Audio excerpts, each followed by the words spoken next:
Pernah kepikiran nggak kenapa sih kita harus ikut aturan? Misalnya, kenapa harus antri atau kenapa harus bilang terima kasih? Nah, aturan itu ada di mana-mana loh. Ada yang nggak tertulis, ada juga yang jelas-jelas tercatat. Hari ini kita bakal bongkar tuntas gimana aturan, hak, dan kewajiban itu saling terkait buat bikin hidup kita semua jadi adil dan teratur. Pasti kita semua pernah kan ngerasa bingung, ini boleh nggak ya? Itu bener nggak ya? Nah, jawabannya itu ada di pemahaman kita soal 3 hal penting, norma, hak, dan kewajiban. Kalau kita paham ketiganya, kita nggak cuma bisa bedain mana yang baik dan buruk, tapi juga bisa membangun disiplin diri. Yuk kita mulai dari yang pertama dulu. Oke, jadi perjalanan kita hari ini bakal dibagi jadi 4 bagian.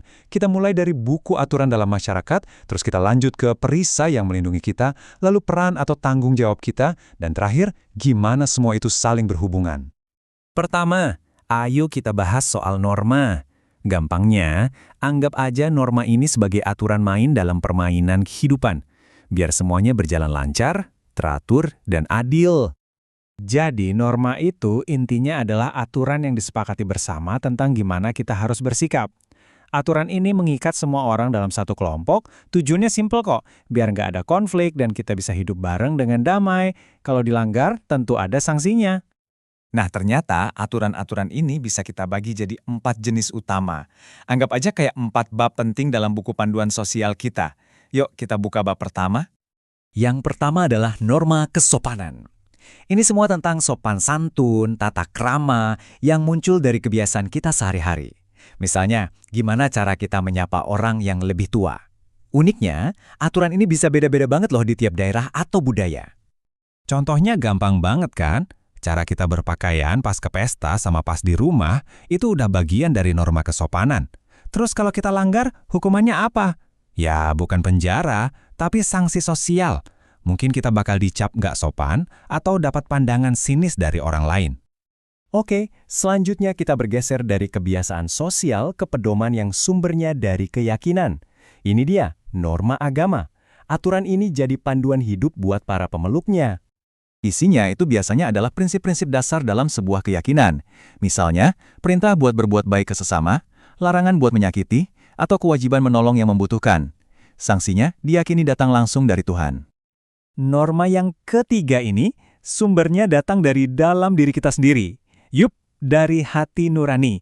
Itu loh, suara kecil di dalam hati yang ngasih tahu kita mana yang benar dan salah, bahkan waktu nggak ada siapa-siapa yang lihat.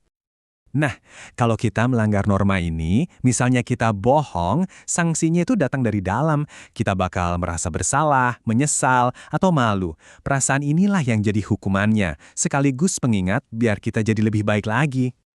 Dan yang terakhir, ini yang paling formal dan tegas, norma hukum. Ini adalah aturan resmi yang dibuat oleh negara, tujuannya buat melindungi semua warga negara dan menjaga ketertiban. Wajib dipatuhi semua orang, tanpa kecuali. Jadi kalau kita rangkum, kelihatan jelas kan bedanya? Setiap norma punya sumber yang beda-beda. Dan konsekuensinya juga beragam, mulai dari sekedar cemoohan, rasa bersalah, sampai sanksi hukum yang serius kayak denda atau penjara. Oke, kita udah paham soal aturan mainnya. Sekarang, kita bahas soal perlindungan yang dimiliki setiap pemain dalam kehidupan ini. Inilah yang kita sebut sebagai hak, yang fungsinya itu kayak perisai buat kita. Penting buat diingat, hak itu bukan sesuatu yang harus kita perjuangkan atau kita dapatkan dengan susah payah. Hak itu adalah sesuatu yang udah melekat dan dijamin ada pada diri kita, hanya karena kita adalah seorang anak. Dan kerennya, seluruh dunia itu udah sepakat soal 10 hak dasar khusus buat anak-anak. Indonesia juga sudah meresmikannya ke dalam hukum negara kita. Tujuannya, buat memastikan setiap anak di sini terlindungi. Ke-10 hak ini, mulai dari hak punya nama dan identitas, sampai hak buat sekolah dan bermain, semuanya punya satu tujuan besar. Memastikan setiap anak punya kesempatan yang sama buat tumbuh dengan aman, sehat, dan bisa mencapai potensi terbaiknya. Punya perisai atau hak itu penting banget. Tapi, untuk jadi pemain tim yang baik, kita semua juga punya tanggung jawab. Nah, disinilah peran kewajiban muncul. Kewajiban itu, gampangnya, adalah hal-hal yang harus kita lakukan. Anggap aja ini semacam latihan buat kita, biar terbiasa jadi orang yang bertanggung jawab dan peduli sama sekitar. Nah, kewajiban ini bisa kita bagi jadi 3 area utama. Pertama, tanggung jawab ke diri sendiri, kayak jaga kesehatan. Kedua, tanggung jawab ke lingkungan, misalnya dengan jaga kebersihan.